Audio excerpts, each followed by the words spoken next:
After an absolute gem by Antonio Menendez, Nick Stewart will come in to try to close things out, and he will have a few more innings to go through. I'll tell you what, though, Nick Stewart out of the bullpen has been one of the more impressive factors that Harwich has had this season. Let's take a look at his body of work through 3 appearances, 1 start and 2 relief appearances, 9 2/3 innings pitched. He has no 1 record, but a save and a 6.52 ERA, but Colin, most of that came during his starting outing that he got earlier this year. Aside from that, out of the bullpen, he has looked awfully good. 15 strikeouts to only 1 walk. Yep, and he's given a 3-run lead, so not a whole lot of pressure at the moment, and potentially an opportunity to pick up a second save of the year if he's able to go the full 3 innings. We'll see how Coach Steve Englert manages this, but, you know, Stewart's been a really reliable right-hander out of the pen. First pitch he will deliver is going to be just inside for ball 1. And yeah, Nick Stewart, take a look into his toolkit as he has the fastball that'll linger around 95 miles an hour, and then some interesting off-speed to work with, circle change and a knuckle curve. And they have worked to perfection this year. As that one, a fastball, will get in there for strike 1, and even the count at 1 apiece on Brett Auerbach, who is 0 for 2 today, a strikeout and a ground out.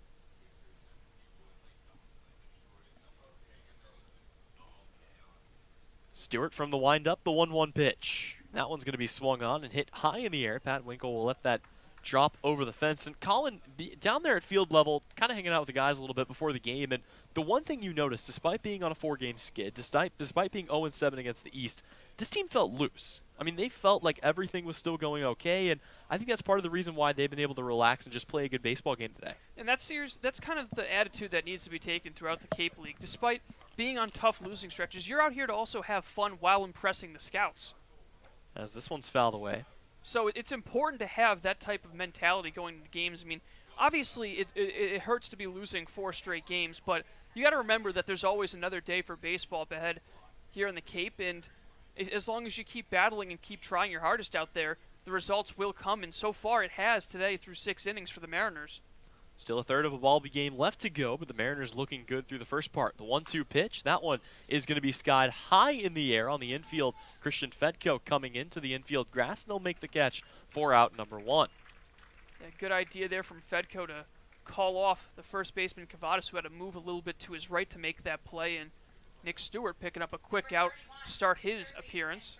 So that'll bring Marcos Castanon up to the plate. Castanon has also 0 for 2, and it was the same exact situation as Auerbach. He struck out in the second and then grounded it out to short in his second at bat. So if he's going to continue following the trend, he's going to have to fly out to Christian Fedko. As Stewart's first pitch comes in, that's going to be a laser to right center. That's going to get down well in front of Dylan Noisy, who will pick it up and throw it in. So it'll be a lead or a single here with 1 out to start things off for the Whitecaps of Brewster. Yeah, some good solid contact there from Castanon, just taking the ball the other way out towards right center. He just missed getting that ball into the gap, which would have been extra bases, at least a double. He's got pretty good speed for a third baseman. A good hustle out in center by Noisy to cut that ball off and prevent him from taking another base. And here comes the man the Brewster Whitecaps won at the plate more than anybody. It's Tyler Gentry, who today is 0 for 1. He reached on a walk, but yesterday 4 RBIs, a home run, and a triple. First pitch he sees. It's going to be in there for strike 1. Bringing the circle change home was Nick Stewart there. And he's got him in a hole here to start the AB. You mentioned that one save that was allowed. Stewart actually gave up the only hit of that game in that 3-inning save against Katuitt in a 6-1 victory. It was a single in the 9th inning. Here comes the 0-1 pitch. That one's going to be swung on, fouled back, and oh boy. That can't feel good as that one skips off the dirt, pops up, and catches Warren Nicholson right where it hurts. Yeah, training staff's going to go out to check and see if he's okay. Those are some of your worst fears as an umpire, is a foul ball catching you in a place where there's not a lot of protection, and it seems like one of those cases, and so hopefully he's all right. So as he will stretch things out and take a deep breath, his punch-out call may be coming at a higher octave now, but we'll take a look at what's going on so far in this one and take a look around the league. A sequel to Hyannis doing Hyannis things, Colin, as YD has driven in. Oh boy, and another update 40 seconds ago. This is the most Hyannis thing I've ever seen this season. The Harbor Hawks, after trailing by 2, get a pinch hit RBI triple to go up by 2 runs. A 2-run home run ties the game. Then YD in the very next inning comes back. They score 2 runs of their own to take a 9-7 lead, and in the 7th inning, the game is called due to darkness. Oh, my goodness. So that one's going to count. YD finds another way to win. Hyannis finds another way to lose, as the Harbor Hawks will drop to 3-15-1 on the year. And it looks like here, ready to go again is Warren Nicholson. He gets a friendly pat on the back from Pat Winkle, who can only just kind of grin. Again, that is a very unfortunate spot, but it feels good for, or it feels better now as Warren Nicholson is able to go behind home plate. We'll resume here, an 0-2 count on Tyler Gentry, who's fallen behind here, but he's had a minute to kind of evaluate what Nick Stewart's throwing at him. You have to wonder if Hyannis in that game, though, knew the darkness was coming and kind of felt that pressure and just wasn't able to close the door on that game against the Red Sox. So that'll be done in 7 innings as Gentry hits this one high to left field. Settling under it is Marshak, and he'll make the catch at the wall. And for the second time today, Colin, Tyler Gentry absolutely puts a charge into a ball, but for the second time today, it's to no avail, and it results in an out. Well, you think he's been seeing the ball well lately? I mean, every time the ball leaves his bat, it seems like everyone in the stadium just gasps. That ball once again hit a ton out towards left, but well played by Marshak, and a big out number 2 for Stewart as he tries to strand that runner over at first base. So only needs to get one more out here, and interestingly enough, through the first 3 batters he's faced, no strikeouts for him yet. The only reason I say that's interesting is he has 15 Ks in 9 2/3. So he has been just striking out guys left and right. His first pitch here will miss low and inside for ball 1. To the new hitter, it's Luke Berryhill. And that's one of the great trends about Mariners pitching is how many guys they strike out. They are currently second in the league in strikeouts, coming in with 176 today, and that's pretty impressive. They've actually been leading for most of the year, so something that they take pride in as that pitch misses low to make it 2-0. Yep, 1-0 misses in the same spot. Another update in the top of the 9th. Katuitt gives up another run. They trail Falmouth by a score of 4-1, so the middle part of the Western Division is starting to kind of even itself out here. Here it's Nick Stewart facing off against Luke Berryhill. 2-0 pitch is on its way, and that one's going to miss low, so Nick Stewart has fallen behind Berryhill, who today is 0 for 2, a strikeout and a flyout. So he's looking to even things out here and try to get back in the right side of the stat sheet.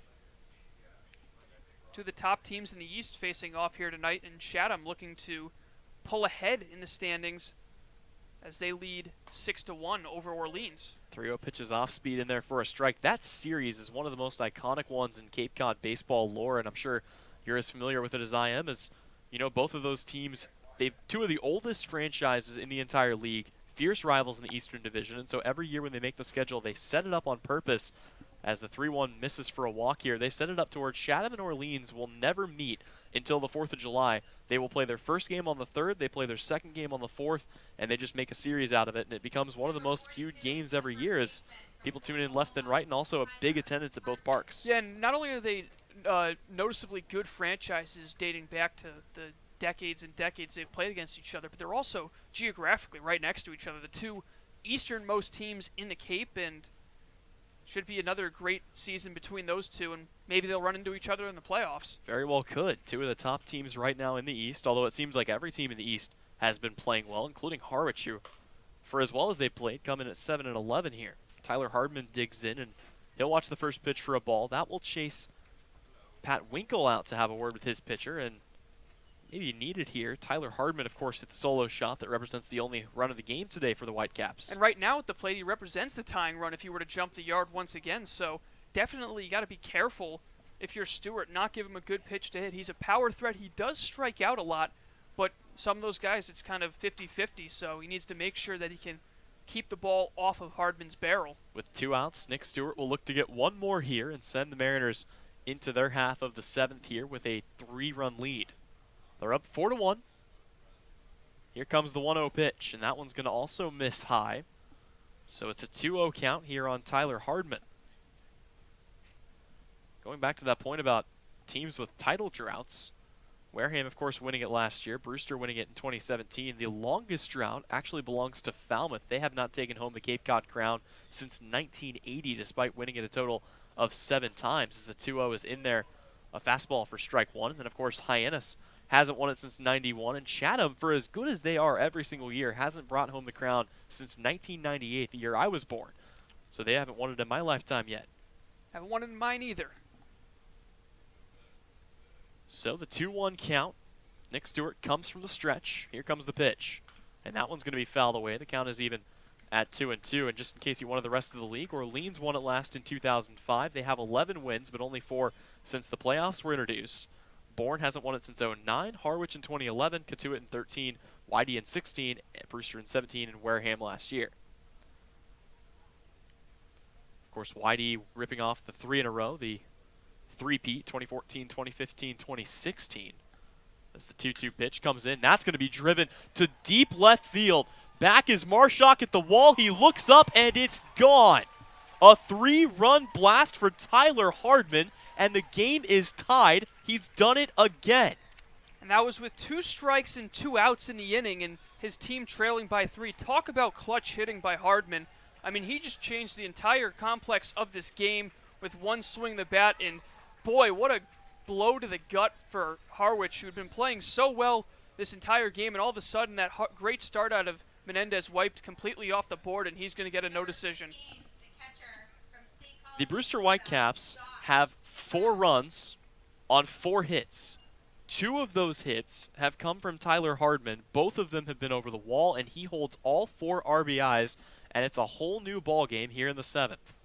Yep, and he now takes sole possession of the lead for his team, doubling his home run total to 4 on the season. And Collette, who's hit 3 on the year, 2 of them have come against Harwich as well. So these guys love swinging the bats here at White House Field. Josh Crouch comes up here, still 2 away, and he'll swing through a pitch for strike 1 here. Everything seemed to be going so well for the Mariners. The pitching had been phenomenal throughout this game, and the offense had showed up as well, but Brewster's come back and tied it here as this one is fouled off the bat here of Josh Crouch, and he's fallen behind 0-2. And with the power they've shown over the last couple of games, it's now 4 homers in 2 games. Brewster really given Catuit a run for their money for that home run crown as a team. That is now home run number 19 of the year for the Whitecaps. The 0-2 is left upstairs, and you know, Colin, ironically enough, the Harwich Mariners had 3 guys go to the home run derby in Omaha this year, and between Chris Lanzilli, Tyler Keenan, and Michael Rothenberg, just 1 home run this year for Harwich. As this one will miss low, and the count is even here at 2-2. And obviously that's in limited appearances, as they all came in late due to the College World Series playoffs. Wait, who hit the home run out of those 3? Tyler Keenan. Oh, well, you mentioned Winkle, Rothenberg, and...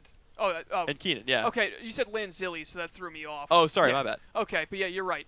This one's going to be taken up the left side. It's another hit for the Whitecaps as Josh Crouch finds a way to reach, and the nightmare of the 7th will not end here for the Mariners. Yeah, that would have been a great out to get another 2-strike piece of hitting by Brewster. That's the second one in a row that has reached base through that, and now Crouch continues the threat with the top of the order coming up, and a guy in Ryan Bliss who hit a double last inning. So Stewart really having his tough inning of the season, and couldn't have really come at a worse time. Yep, want to make a correction really quick. So it was Lanzilli, Keenan, and Rothenberg, not Pat Winkle, at the College World Series playoff, or the College World Series home run derby. So here it'll be Ryan Bliss. You mentioned the double back in the 6th. Aside from that, he's 0 for 2 today.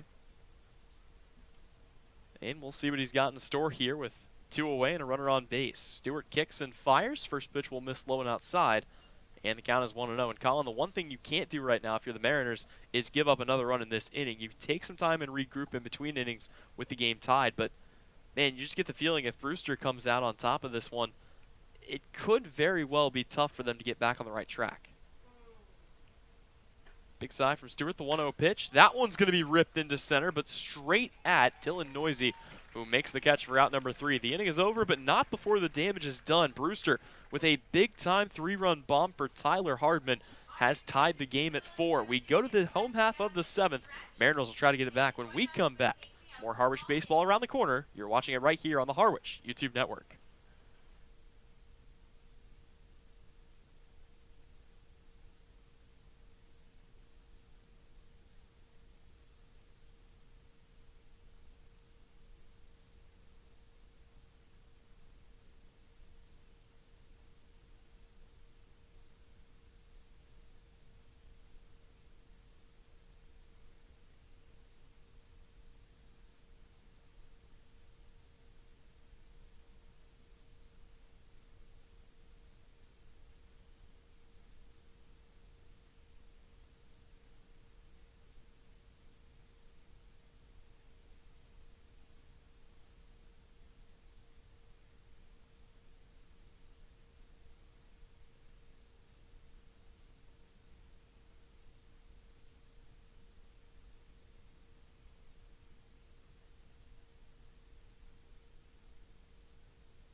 It is 7th inning stretch time here at White House Field. Tyler Henry alongside Colin Casey. And Colin, a beautiful day out there.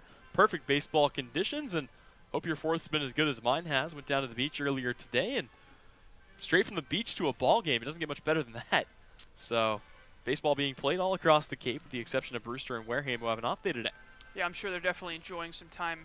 We did see that a couple of teams this morning participating in their respective towns' 4th of July parades, so I'm sure that's an experience that they will never forget. And for a couple of them, they can take some time and celebrate, going to the beach, those Western teams. And for the Mariners, they're just trying to kind of bounce back after a tough top of the 7th inning. After the stretch, we'll see if they can regain the lead as things are tied up now once again at 4. Antonio Menendez pitched 6 innings, gave up just 1 run and 2 hits. Everything was going perfect for the Mariners as Max Marshak digs in here for a 4th time. And, man, again, through 5 innings, they had allowed just 1 base runner who came during the 2nd inning. It was a Tyler Gentry walk. But the 7th inning, a 3-run home run from Tyler Hardman, his 2nd of the day, gives them a lead, or gives them the tie here. It's 4-4 as Marshak fouls this one away. So he'll be called up on here to try to score another run. He brought one across in the 5th inning. Was able to get on with a hit and then stole 2nd, stole 3rd, and was able to come home on an RBI from Nico Cavadas. Actually, it was Daniel Cabrera. Here comes the 0-1 pitch. Swing and a miss. Marshak is falling behind here, 0-2. Well, the good news for Mariners fans, if you want to have a positive stat, is in the innings that Marshak has led off, Mariners have scored 3 of their 4 runs. Well, there you go. One of those little fun consistencies, and hopefully that holds up here as he tries to get things started again. The 0-2 pitch. He's going to chop that one high and over the outstretched arm of Castanon at 3rd. It'll get into left, and there it is, Colin. A leadoff single for Max Marshak to start the 8th. And the thing is, with that stat, I mean, he struck out looking to begin the 1st inning, and they were still able to put up 2 runs. Reached on an error in his 2nd at-bat, and he was a big reason for scoring that run as he stole both 2nd and 3rd with some aggressive base running. We'll see if he does the same thing here. He gets that one off of Stevie Emanuels, who came in to face the last 3 guys, face the last 3 guys in the 6th inning. So Marshak is aboard. That'll bring Dylan Noisy up to the dish. He's 0 for 2 today, but did reach on a walk back in the 1st inning as they'll throw over to check Marshak. No surprise there. They were giving him a lot of attention back in the 1st inning, and he stole on one of the most delayed steals you or I have ever seen. But he was able to get into 2nd safely. Noisy's standing in. Here comes the pitch, and that's going to be a fastball up. That'll be fouled away by Noisy. And you know what, Colin? This is the ideal base runner for the Harwich Mariners to have right now. With nobody out, they've got, I would say based on what we've seen, probably the fastest guy on a very fast roster standing over there on 1st. So all it takes is finding a way to put him in scoring position and let your other guys do the rest. You want to talk about a 5-tool player. He can hit for contact, definitely. He can run, and he's got a cannon as well.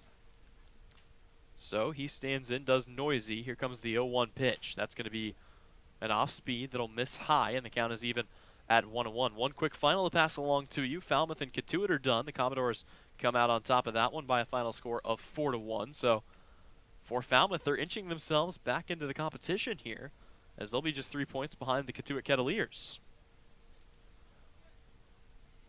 Here it's 4-4. Brewster Whitecaps trying to continue their damage, and that's going to start here as they try to keep Max Marshak busy over at 1st base. Another throw over to him, and Marshak is back in there safely. So Max Marshak will take a big lead off of 1st. His Texas Tech Red Raider teammate standing in at the dish. Another throw over to 1st. Noisy's getting awfully comfortable. If he spends any more time in the batter's box, I think they're going to charge him rent here at White House Field. He'll stand in once again, see if he actually gets a pitch this time. The 1-1 count. Emanuels comes set, brings the pitch home, and that is fouled away. So it'll be a 1-2 count here on Noisy. This is where more often than not we've seen Harwich get aggressive with the base runners. This would be a perfect situation to try to send Marshak. Maybe give him a chance to swipe a bag here. Noisy's probably going to be swinging at anything close, so you do risk him fouling it off, but if he misses it, it's going to be tougher for Josh Crouch to come up firing. Marshak with a big lead over there at 1st. Manuel sets, he goes off, taking off as the runner. Good throw down to 2nd, and it's going to be not in time as Marshak is able to get in there safely. So there it is, Colin. That's the exact pitch they wanted. They got a fastball up, Crouch with a good throw, and he can't even get it. That was essentially a pitch out, Tyler, with how far outside that pitch was as well. Good positioning for Crouch. He made a great throw as well, and the tag was pretty solid over at second base by Bliss, but just a phenomenal slide, a great job of keeping his foot on the base, and the third stolen base of the game for Marshak.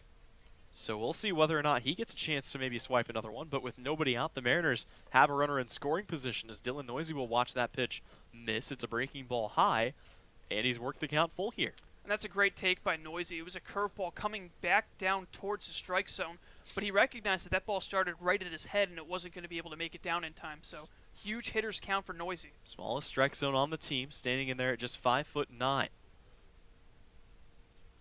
Here comes the payoff pitch. That'll miss high and outside, and the Mariners have two aboard here with nobody out. These, Colin, are the situations that they've gotten themselves into over the last couple of days. The question is, unlike those games, can they capitalize here? Yeah, and the hope is that they can with a guy like Cabrera at the plate. But what a great plate appearance by Noisy. He was down 1-2 in the count, took the pitch so Marshak could steal, took a close ball 3, and then was able to draw a walk on that pitch outside. So now all of a sudden we're going to have a quick mound meeting, it looks like. And Cabrera in a great spot. He already has an RBI today. And we talked about before, he had all 4 of his RBIs against Hyannis, but he hasn't really had a ton of opportunities since then to drive in runs. Here he's got a big spot with nobody out in the bottom of the 7th. Daniel Cabrera seems like one of those guys where when he's on, he's on. We've seen him have a couple of monster games. We've also seen him have a couple of 0 for 4s, 0 for 5s, and today he's been on. I mean, a couple of base hits, including an RBI that came back in the 5th inning, and then he came around to score a run back in the 1st. So if he can get a hold of one here, that would be an excellent spot for the Mariners to be in, as Josh Shuchek, or Jamie Shuchek rather, comes out and has a word with his guy, and we'll resume baseball here. Marshak stands on second. Dylan Noisy stands on first. Marshak represents the go-ahead run here in a 4-4 ball game in the bottom of the 7th. Harwich looking to get the 3 runs back that they gave up in the top of the inning. Here comes the first pitch to Cabrera. He's going to send that one out to left field, but right at Berryhill, who will settle under it and make the catch. Marshak's tagging for third, and he's going to be in safely.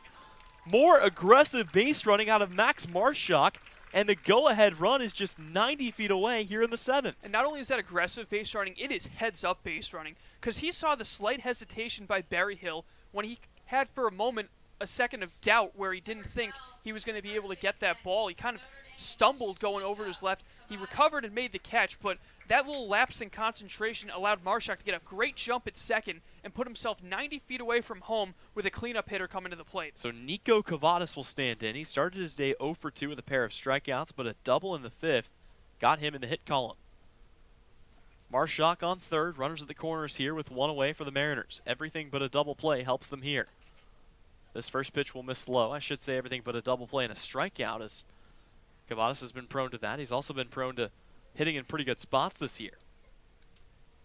And you heard John Fedko talk about him a little bit earlier. He's been very impressed with what he's seen out of Nico Cavadas this year. Emmanuel's come set from the stretch. He'll kick and fire. And that one's going to be chopped weakly and on the wrong side of the line, so it's a 1-1 count here on Nico Cavadas. Yep, Cavadas the team leader in RBIs with 8. Next closest, Joey Weimer at 6th. And speaking of Joey Weimer, you wonder if we might see him as a pinch hitter at some point in this game or if he's going to get rest, because we did see he was a little bit sore after taking that ball to the back yesterday. Certainly could. Hal Hughes is the only guy who hasn't reached base today. It seems like the Mariners 1 through 9 have done a good job of hitting. But here's Cavadas. The 1-1 runner takes off for second. They're going to let him go. They're going to try to backpick Marshak, and he's in there safely. So give 90 more feet here to Dylan Noisy and Colin. Most importantly, that eliminates the double play here with 1 out. It certainly does, and that's actually the first steal for Dylan Noisy. He hasn't had a ton of opportunities to show off that speed. We know he's got it, and as you said, it takes away the double play. Now the infield in with 1 out, but a 2-strike count to Nico Cavadas. Marshak over there on third has the jersey untucked, probably from all these face-first slides. Here's the 1-2 to Cavadas. That'll miss high and outside, and the count is 2-2. And I'm not saying he's going to do it, but with how aggressive Max Marshak has been, if he sees a single moment to go, I mean, we might see him try to come home. Yeah, it's almost like he's got eyes in the back of his head while he's running the base pass. Like he knows what's going on at all times at every spot in the field. Emmanuel sets the 2-2 pitch. Swing and a miss, strike 3. That's going to get past the catcher. They'll throw down to first. Marshak took a couple of steps towards home, and maybe if he had held up there, he could have thought about advancing, but he will stay where he is, and the second out of the inning is made.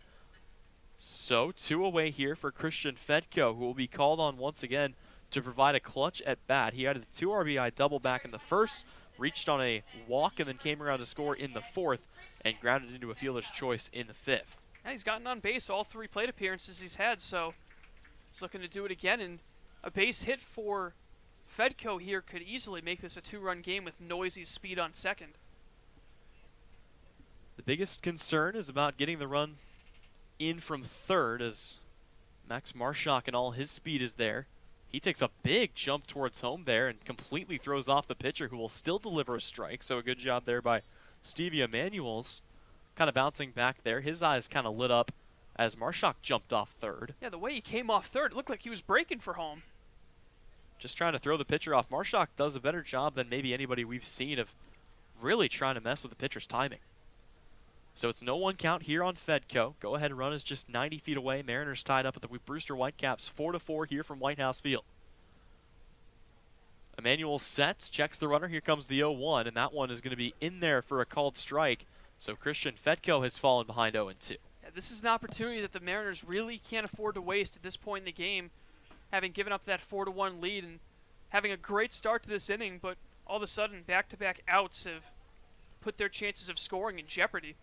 They had runners at second and first with nobody out. Marshak was able to move up, but on the fly out from Cabrera and then a strikeout from Cavadas put us where we are now. The 0-2 pitch, and that one's going to be tipped foul. Christian Fedko staying alive by a couple of splinters. Just barely got a piece of that. A great off-speed pitch from Manuels. I mean, he got him caught out way out in front, and he just got it off the end of the bat. Unable to hang on to the foul tip was Crouch. Emanuel's this year 7 strikeouts to just 1 walk. So the second walk of his season coming to Dylan Noisy. The 8th strikeout coming to Nico Cavadas. And here looking to put together another scoreless frame. It's a big-time spot here for Christian Fedko. His back up against the wall, the bat in his hand, and he'll step out and call time here. Wants another minute to think things over. Quick look over at the Mariners bullpen. It might be Jared Weatherby who ends up getting the 8th for the M's. But all that will depend on whether it's going to be tied or whether it's a 1-run deficit. Here comes the 0-2 pitch. That one's going to be taken up the left side, and it's going to get through. 1 run comes across the score. They're going to wave Noisy. He comes in, and he'll score as well. And the Mariners have retaken the lead 6-4 here in their half of the 7th. Yep, and that's the 3rd and 4th RBI of the game for Christian Fedko. Boy, has he been a difference maker, and that 2-run single puts the Mariners back out on top. And just like his first time up, Fedko doing a great job giving the Mariners the lead. He looks at Tyler Hardman and says, you want to put 4 RBIs up? That's fine. I'll put 4 of my own up. And the Mariners have a 2-run lead. They might not be done yet as Corey Acton comes up to the dish. And Christian Fedko moving up to first. What a play there, and what a piece of 2-out hitting for Christian Fedko. We talked about how good this team has been with 2 away this year. First pitch is going to get past the catcher. Crouch is going to lose it. And they're turning around and taking a big turn at second. Was Fedko, but he'll hold up. So with 2 outs, another runner in scoring position here for Corey Acton. I wonder if Christian knew his dad was going to be on the broadcast today and made sure to do something special for him, knowing that he would have been watching an inning from the broadcast booth. And boy, has he certainly done that. An extra base hit in the first that brought home 2, and then a clutch RBI single with 2 away here in the bottom of the 7th. He has been involved in 5 of the 6 Mariners runs this afternoon. Here comes the 1-0 pitch. That one's going to be taken into right by Acton. We'll see whether or not they wave the runner. They will. Fedko's coming home. It's a good throw, and he is going to be out by 1.5 miles. But it doesn't matter. He got the job done when it mattered, and that's the reason the Mariners lead at 6-4. We will step away, and when we come back, it's on to the 8th we go. Mariners on top, 6-4 when we come back. You're watching Harwich Baseball on the Mariners YouTube Network.